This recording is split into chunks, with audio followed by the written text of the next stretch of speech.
আকসা মসজিদ ইসলাম ধর্মের তৃতীয় পবিত্রতম স্থান। মক্কা ও মদিনার পর আল্লাহর ঘর হিসেবে মুসলিমদের কাছে যার মর্যাদা অসীম। এখান থেকেই আমাদের প্রিয় নবী হযরত মুহাম্মদ সাল্লাল্লাহু আলাইহি ওয়াসাল্লাম মিরাজের রাতে আসমানে গমন করেছিলেন।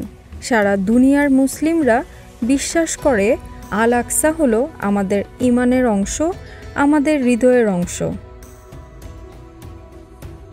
উগ্র ইহুদিরা এই স্থানকে টেম্পল মাউন্ট বলে দাবি করে। তারা মনে করে এখানে তাদের প্রথম ও দ্বিতীয় মন্দির ছিল, আর ভবিষ্যতে তারা তৃতীয় মন্দির গড়বে। এর জন্য প্রকাশ্যে বলছে আল আকসা ভেঙ্গে তাদের মন্দির নির্মাণ করতে হবে। আর সেই স্বপ্ন বাস্তবায়নের জন্য তারা মুসলিমদের উপর হামলা করছে, নামাজরত মানুষকে গুলি করছে, শিশু ও নারীদের রক্তে মাটিকে ভিজিয়ে দিচ্ছে।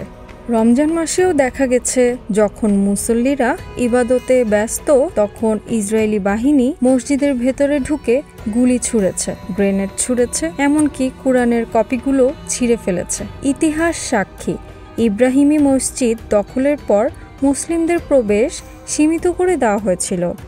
আজ একই ষড়যন্ত্র চলছে আল আকসার বিরুদ্ধে। কিন্তু মুসলিম উম্মাহ জানে আল আকসা শুধু একটি ভবন নয়, এটি আমাদের ঈমানের প্রতীক। কুরআনে আল্লাহ তাআলা বলেছেন, সে মহিমান্বিত যিনি তার বান্দাকে মসজিদুল হারাম থেকে মসজিদুল আকসায় নিয়ে গিয়েছিলেন। হাদিসেও এসেছে আল আকসায় নামাজের সওয়াব অন্যান্য জায়গার তুলনায় অনেক গুণ বেশি। তাই এটি কিয়ামত পর্যন্ত মুসলিমদের হৃদয়ে থাকবে। আজ আমাদের দায়িত্ব আল আকসার পক্ষে আওয়াজ তোলা, দোয়া করা এবং মুসলিম উম্মাহর ঐক্য ফিরিয়ে আনা। কারণ আল আকসা শুধু ফিলিস্তিনিদের নয়, এটি প্রতিটি মুসলমানের হৃদয়ের ধ্বনি। আল আকসা আল্লাহর ঘর, এটি কখনোই দখলদারদের হাতে হারিয়ে যাবে না যতদিন মুসলিম উম্মাহর ঈমান জীবিত থাকবে।